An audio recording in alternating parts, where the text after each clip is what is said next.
4장 22절부터 33절까지의 말씀입니다.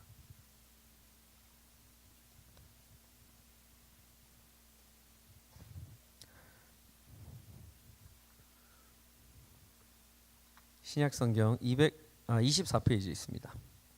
신약성경 24페이지에 있습니다.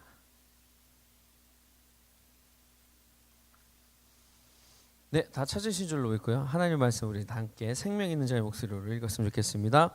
예수께서 즉시 제자들을 재촉하사 자기가 무리를 보내는 동안에 배를 타고 앞서 건너편으로 가게 하시고 무리를 보내신 후에 기도하러 따로 산에 올라가시니라. 저물매 거기 혼자 계시더니 배가 이미 육지에서 술이나 떠나서 바람이 거스름으로 물결로 말미암아 고난을 당하더라.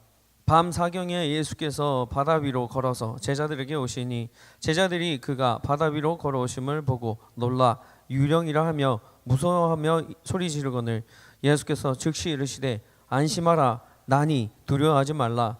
베드로가 대답하여 이르되 주여 만일 주님이시거든 나를 명하사 물 위로 오라 하소서 하니 오라 하시니 베드로가 배에서 내려 물 위로 걸어서 예수께로 가되 바람을 보고 무서워 빠져 가는지라 소리질러 이르되 주여 나를 구원하소서 하니 예수께서 즉시 손을 내밀어 그를 붙잡으시며 이르시되 믿음이 작은 자여 왜 의심하였느냐 하시고 배에 함께 오름에 바람이 그치는지라 배에 있는 사람들이 예수께 절하며 이르되 진실로 하나님의 아들이로소이다 하더라. 아멘 아멘. 오늘은요 시선을 예수님께로 고정합시다. 시선을 예수님께로 고정합시다 라는 제목으로 하나님 말씀 증거하도록 하겠습니다.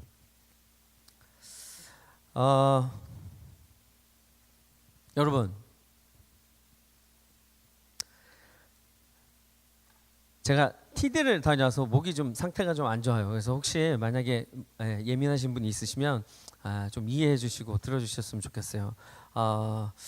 네, 우리가 인생을 살아가다 보면요 누구나 오르막길이 있습니다. 인생 가운데 삶 가운데 내리막길도 있습니다. 모든 일이 형통할 때가 있고요 모든 일이 잘 풀리지 않을 때가 있습니다.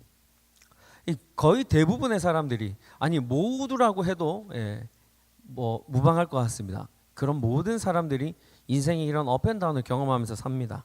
때로는 잘 풀리기도 하고 때로는 안 풀리기도 하고요.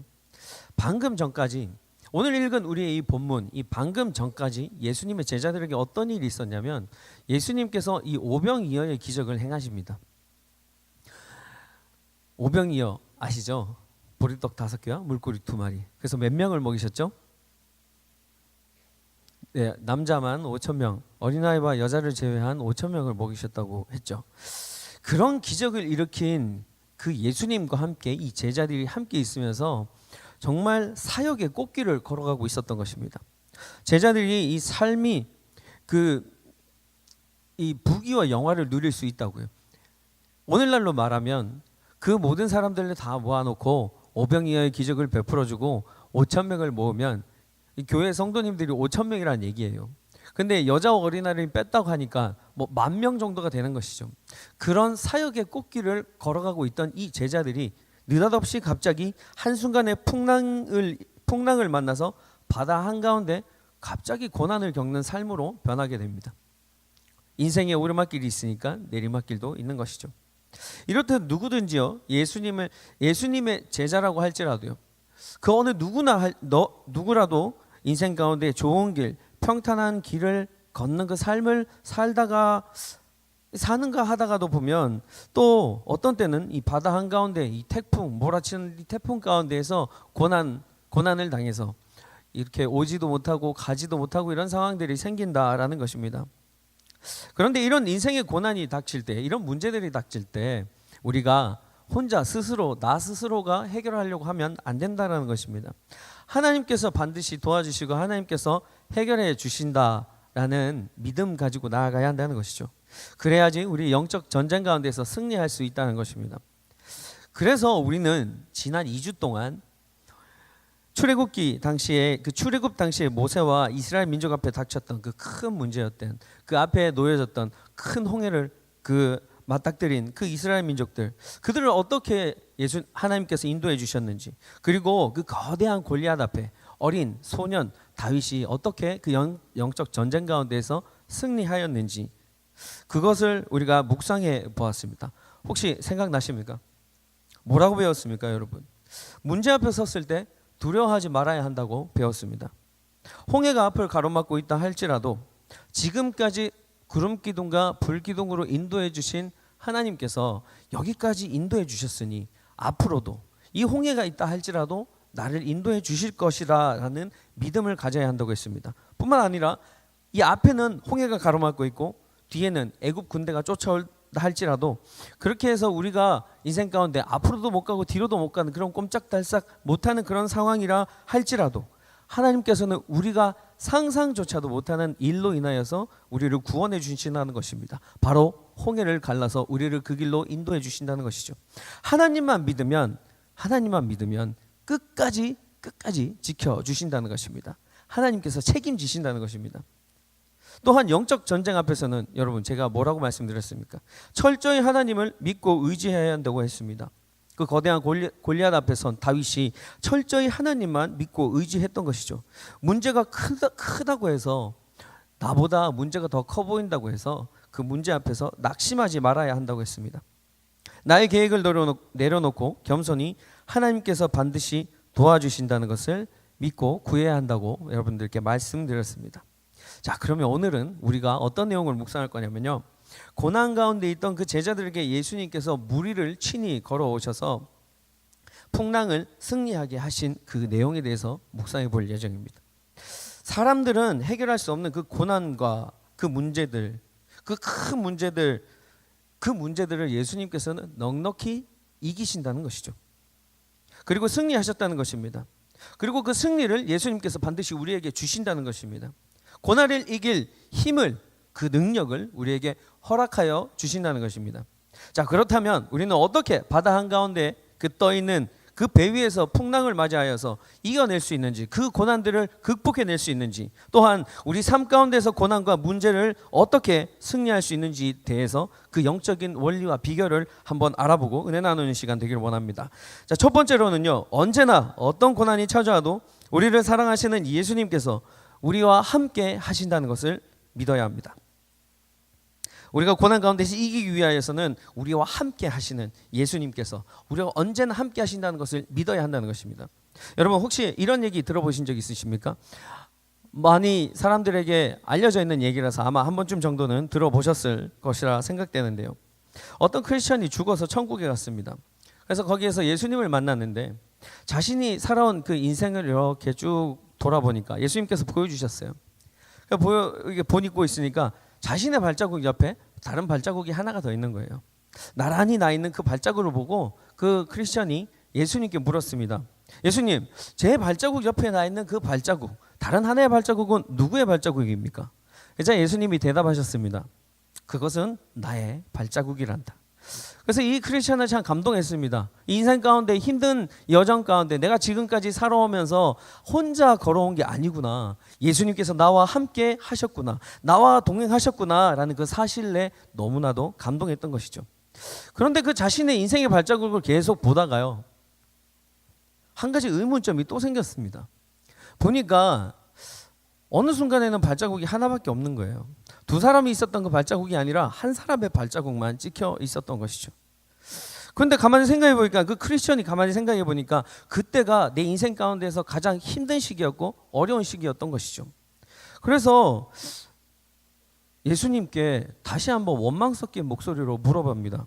예수님, 저와 늘 동행하시던 예수님께서 어찌해서 이렇게 제가 가장 힘들었을 때, 제가 이렇게 가장 어렵고 고난 가운데 있었을 때 어떻게 예수님 저를 이렇게 혼자 갈 수 있도록 내버려 두실 수 있었습니까? 예수님 어떻게 저를 떠나실 수가 있었나요? 그러자 예수님이 그 크리스천을 보고 이렇게 말씀하셨습니다. 그래, 저 때 너는 너무나 힘들었었지. 그리고 제대로 네 몸을 가눌 수도 없었었지. 그래서 내가 너를 내 등에 업고 갔단다. 크리스천은 자신이 가장 힘든 그 시기에 왜 발자국이 한 사람의 발자국만 찍혀 있는지 그제서야 깨달았습니다. 바로 예수님께서 그 크리스천, 힘든 가운데 고난 가운데 있는 그 크리스천을 업고 갔기 때문입니다. 그래서 발자국이 하나이기 때문입니다. 하나인 것입니다. 여러분, 걱정하지 마십시오. 예수님께서 업고 가십니다. 그저 그 주님의 그 넓은 등에 그냥 엎여 계십시오. 잠시는 괜찮지 않습니까? 그리고 그 어려운 길을 다 지나가고 나면 예수님께서 우리가 혼자 힘으로 걸어갈 수 있을 때 예수님께서 내려주십니다. 그러면서 예수님께서 자, 이제는 나와 이 평탄한 길을 함께 걸어가자 말씀하시며 손잡고 나와 함께 가자 내 사랑하는 내 아들아 라고 말씀하신다는 것입니다. 그때 여러분 내려주셨을 때 우리가 그 고난이 지나가서 평탄한 길로 가운데에서 예수님께서 내려주셨을 때 그때 예수님의 그 은혜를 잃어버리지 마시고 예수님의 그 은혜를 생각하시며 감사해 하시면서 먼저 걸어가지 마시고 뛰어가지 마시고 예수님을 내팽겨 두지 마시고 예수님과 함께 동행하여 걸어가십시오. 우리를 그 고난 가운데서 업고 가주신 것에 대한 감사를 하면서 말입니다. 사랑하는 청년 여러분, 예수님께 엎여 있다는 것 그걸 어떻게 그럼 느낄 수 있냐고요? 당장의 내 삶의 현실이 너무나 크고 무겁고 고달픈데 예수님께 내가 지금 엎여 있는지 안 엎여 있는지 어떻게 알 수 있냐고요? 그럼 여러분 눈을 감고 주님께 한번 나지막히 여쭤보십시오. 이 크리스천처럼 한번 여쭤보십시오. 주님 지금 저와 함께 계시죠? 제가 지금 이렇게 힘들고 어려운데 주님께서 지금 저를 업고 가시는 게 맞죠? 물어보십시오. 그리고 눈 감고 한번 묵상해 보시기 바랍니다. 넓은 그 주님의 등에 엎여 있는 우리의 모습을 한번 상상해 보시길 바랍니다. 묵상해 보십시오. 포근함이 있습니다. 평안함이 있습니다. 안락함을 느낍니다. 우리의 입장에서 보면 그 고난, 그 가시밭길, 그 힘든 길, 그 길을 가는 것 예수님께서 우리를 업고 가신다면 예수님께서 대단히 굉장히 수고스러우실 것이라 굉장히 힘드실 것이라고 생각될 수 있습니다. 그 길은 결코 쉽지 않은 길이라 예수님께서 고생하신다 생각하실 수도 있습니다. 그러나 주님은 그 힘든 길이라도 우리와 언제나 함께 하신다는 것입니다. 우리를 떠나지 않으신다는 것입니다. 어떤 상황 가운데에서도 우리를 업고 이끌고 함께 가신다는 것입니다. 오늘 말씀 24절과 25절을 보시면 배가 이미 육지에서 술이나 떠나서 바람이 거스름으로 물결로 말미암아 고난을 당하더라. 밤 사경에 예수께서 바다 위로 걸어서 제자들에게 오시니 제자들이 탄 배가 멀리 떨어져 있다는 것을 알 수 있습니다. 육지로부터 아주 많이 떨어져 있다는 것을 알 수 있습니다. 바다 한가운데 있다는 것을 알 수 있습니다. 그러나 그곳 가운데에서 육지와 많이 떨어져 있는 그곳 가운데에서 풍랑이 일고 있죠. 예수님의 제자들은 거의 대부분이 어부 출신입니다. 그런데 이 어부 출신들도 무서워하고 두려워하였다면 이 풍랑이 상태가 아주 심각했을 것이라는 우리가 추측을 해볼 수 있습니다. 아마 우리가 요즘 얘기하는 어떤 쓰나미라든지 허리케인이라든지 그런 정도 되었을 것입니다. 그런데 배를 한 번도 타보지 않으신 물고기라고는 잘 모르시는 목수 출신의 그 예수님께서 바다 한가운데로 뛰어 들어오십니다. 기적을 행하셔서 걸어오신다는 것이죠. 왜 걸어오십니까? 그 제자들이 겪고 있는 그 고난 가운데 승리를 주시기 위해서 그 문제를 해결해 주기 위하여서 오신다는 것입니다. 그 바다 한가운데 그 풍랑이 일고 있는 그 바다 한가운데까지 오시는 수고를 하실 뿐만 아니라 또 그 시간이 사경이라 합니다. 사경은 오늘날로 치면 새벽 3시에서 6시 정도 되는 그런 깊은 밤 그런 시간입니다. 그렇게 깊은 밤에도 제자들이 고난을 당하고 있으니까 그 시간을 신경 쓰지 아니하시고 내가 피곤하고 내가 힘든 것쯤은 예수님께서 생각하지 아니하시고 제자들에게 찾아오신다는 것입니다. 시간과 장소에 구별하지 않으시고 자신이 사랑하는 사람을 위하여서 그들의 고난을 당함을 보시고 도와주기 위하여서 오신다는 것입니다. 우리를 사랑하기 때문에 오신다는 것이죠. 그것이 바다 한가운데든 그것이 아무리 늦은 시간이든 그것이 낮이든 밤이든 개의치 않으신다는 것입니다. 여러분, 사랑하면 함께 하고 싶은 것입니다. 이번 제가 TV에서 어떤 분의 간증을 들었는데 이런 간증을 하셨습니다. 청년 때에는 참 예배드리는 것이 즐거웠고 하나님을 마음을 다해서 기쁨으로 섬겼다고 합니다. 하나님을 나름 열심히 믿었다고 생각하고 교회에서 봉사도 하고 헌신도 하고 그렇게 했다고 합니다. 그런데 결혼하고 아이를 낳고 보니까 육아로 인해서 믿음이 생활이 조금씩 줄어드는 것을 느꼈다고 합니다.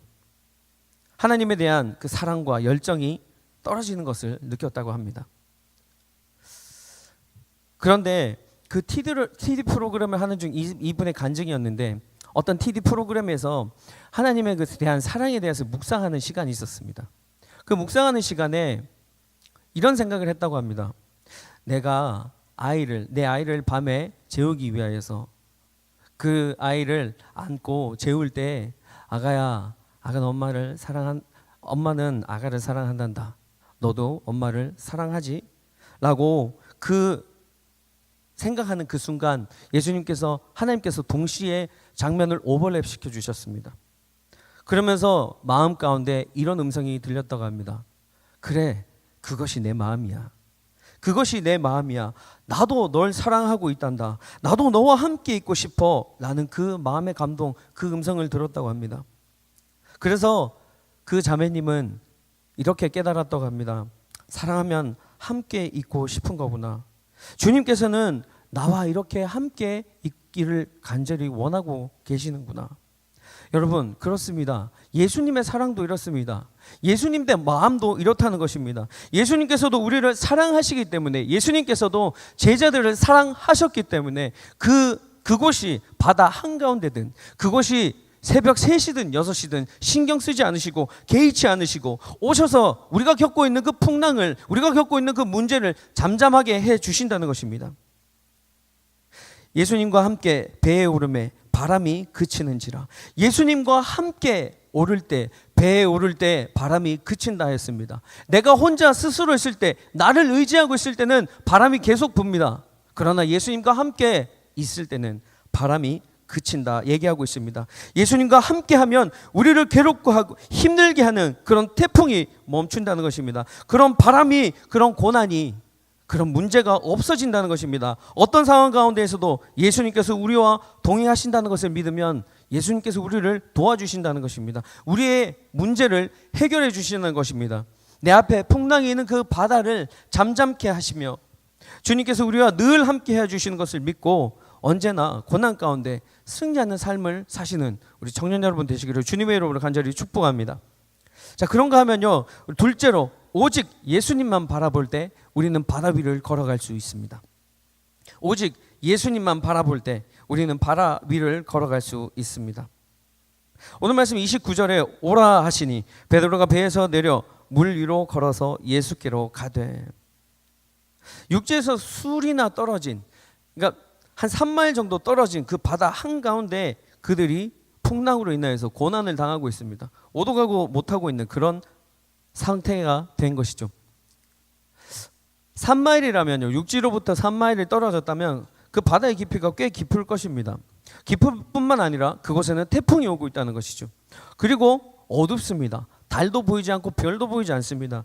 그러니까 불안했을 것입니다. 두려웠을 것입니다. 그리고 걸어오는 예수님이 예수님으로 보이지 않으시고 두려워해서 소리 질렀다고 하고 있는 것입니다. 예수님도 잘 보이지 않았다는 것이죠.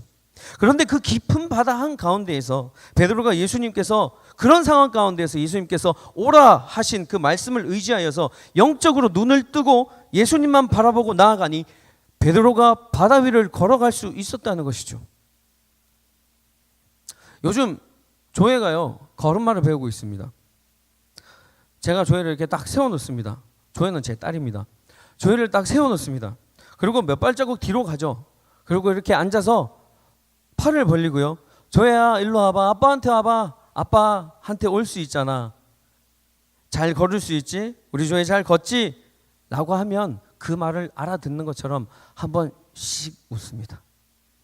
그리고서 발걸음을 뗍니다. 뒤뚱뒤뚱 거리면서 저를 잡으려고 이렇게 오곤 합니다. 그래서 한 5발자국 걷고 제 품에 안기게 되죠. 많은 발전입니다. 처음에는 한 걸음도 못 뗐는데 5발자국이면 정말 큰 발전을 이루었습니다. 여러분, 아직 제대로 걸음마도 못하는 아이에게 잘 걸을 수 있지? 너 잘 걸을 수 있잖아. 아빠한테 올 수 있잖아. 일로 와봐. 얘기한다고 아이가 알아들을 수 있을까요? 아이가 그 부모의 말을 알아듣고 이해해서 거기까지 걸어왔을까요? 그것이 아니라는 것입니다. 부모의 얼굴을 알기 때문입니다. 부모의 얼굴을 알고 그 부모의 얼굴을 바라보기 때문에 또한 팔을 펴서 아빠가 여기 있으니까 안심하고 여기까지 와라 라고 얘기하기 때문에 그 아이가 부모를 의지하며 부모를 믿으며 거기까지 걸어온다는 것이죠. 본능적으로 안다는 것입니다. 부모에 대한 그 믿음이 본능적으로 있다라는 것이죠. 아이는 다른 주변의 상황을 보지 않습니다. 내가 걸어가다가 넘어지면 아프겠지? 식탁에 부딪히면 아플 거야. 탁자에 부딪히면 얼마나 아플까? 그리고 내가 다 걸어갔는데 아빠가 날 잡아주지 않고 팔을 접어버리면 어떡하지? 이런 의심, 이런 생각 하지 않는다는 것입니다. 아이의 그 믿음은 순수하다는 것이죠. 이것저것 계산하지 않고 재지 않고 그저 앞에서 팔을 내밀고 있는 아빠를 보면서 걸어온다는 것입니다. 그런데 이 어린아이와 같은 이 순수한 믿음으로 바라보지 않고 베드로처럼 잠시 딴 생각을 하면 예수님이 아닌 것이, 예수님 말고 다른 것이 내 눈에 들어오기 시작한다는 것이죠. 바람을 보고 무서워 빠져가는지라 소리질러 이르되 주여 나를 구원하소서. 여러분 여기에 재미있는 표현이 있습니다. 바람을 보고. 여러분 바람 보신 분 계세요? 바람을 잡을 수 있습니까? 아니면 바람을 만질 수 있습니까?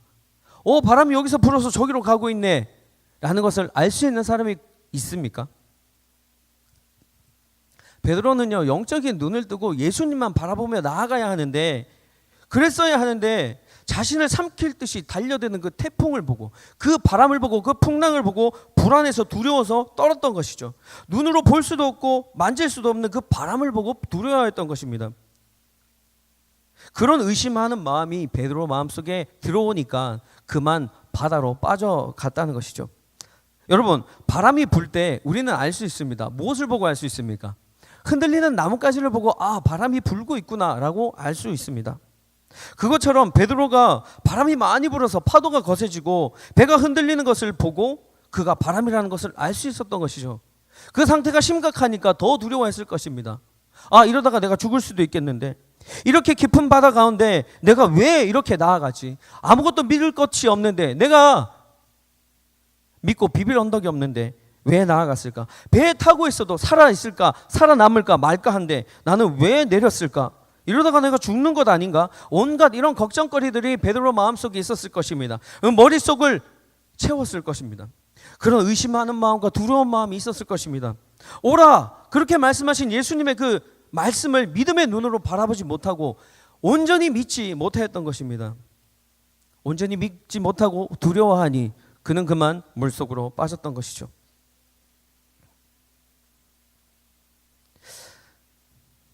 우리는 세상에 가치 있는 것들을, 가치 없는 것들을 우리의 눈으로 바라보길 원합니다. 그리고 그것들을 바라보면서 내가 겪는 상황과 내가 겪는 문제, 그 고난을 이길 수 있을까라고 생각합니다. 우리가 고민하는 것, 그것은 오직 예수님을 바라볼 수 있는 그런 영적인 눈으로 뜨고 그 문제를 바라보아야지, 그 문제를 제대로 직시하여야지 우리가 그 문제를 해결할 수 있고 그 고난을 빠져나올 수 있는 것입니다. 그런데 우리는 세상적인 눈으로, 그런 세상적인 관점으로 문제를 바라보고 있다는 것이죠. 그러니 예수님이 보이지 않고 잡을 수도 없고 볼 수도 없는 바람을 보고 무서워한다라고 얘기하고 있는 것이죠. 그러자 예수님께서 즉시 손을 내밀어 그를 붙잡으시며 이르시되 믿음이 작은 자여 왜 의심하였느냐 하시고, 예수님께서 이렇게 얘기하십니다. 베드로야, 현우야, 얘들아, 왜 믿음으로 나만 바라보면 바다 위에서도 걷고 문제도 해결되는데 왜 의심해서 인하여서 이렇게 또 다른 고통을 당하느냐?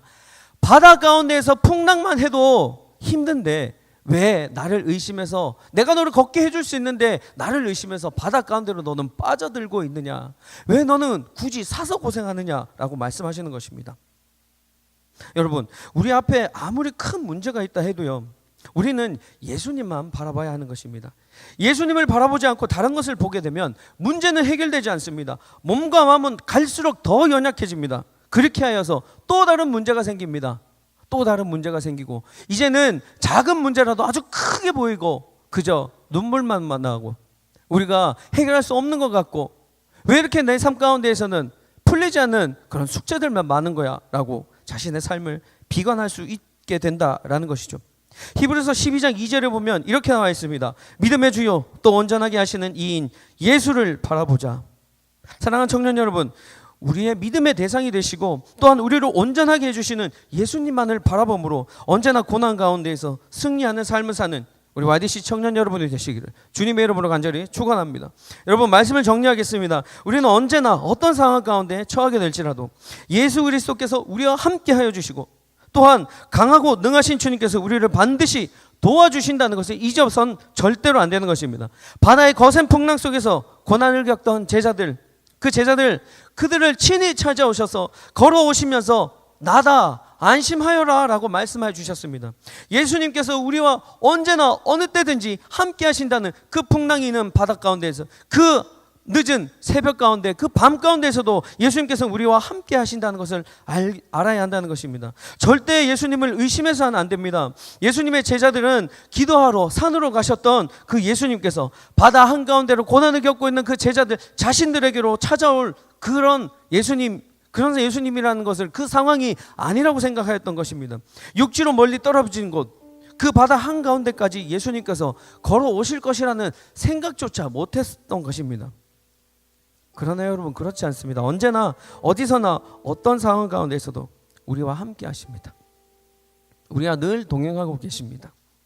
우리와 육체적으로 함께 하시는 것뿐만 아니라 영으로도 함께 하십니다. 우리의 마음을 아시고 눈물을 아시며 모든 상황 가운데에서 함께 하신다는 것입니다. 여러분, 기억하십시오. 인생을 걸어오고 난 뒤에 보시면 지금의 발자국이 두 사람의 발자국일 수도 있습니다. 그런데 여러분, 만약 지금이 여러분이 힘든 시기를 겪고 있는 시기라면 발자국이 하나일 것입니다. 왜냐고요? 예수님이 업고 가고 계시기 때문입니다. 그냥 그 넓은 품에, 그 예수님의 품에 엎여서 그냥 안락함을 누리시기 바랍니다. 그저 평안함을 누리시기를 바랍니다. 또한 우리는 바람을 보지 마시고 예수님만 바라봐야 합니다. 믿음으로 바라봐야 합니다. 베드로가 예수님의 말씀을 의지하고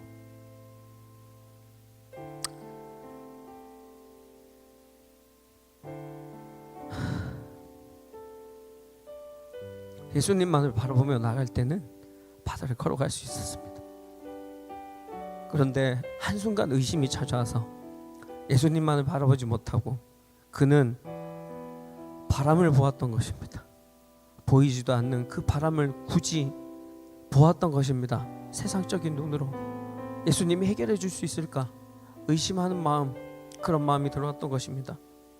사랑하는 청년 여러분, 우리는 예수를 온전케 바라봐야 합니다. 예수님께서 손을 내밀어 잡아주시는데도 불구하고 베드로처럼 의심하여서 물에 빠지는 잘못을 범하지 마시길 바랍니다. 오직 예수님만을 바라봄으로 바다 위를 걷게 되는 삶을 살아야 합니다. 승리하십시오. 고난 가운데 항상 언제나 이기는 삶을 사시는 청년 여러분이 되시길, YDC 예배자 여러분이 되시길 주님의 이름으로 간절히 축원합니다. 우리 오늘 주신 말씀으로 기도하며 나아갔으면 좋겠습니다.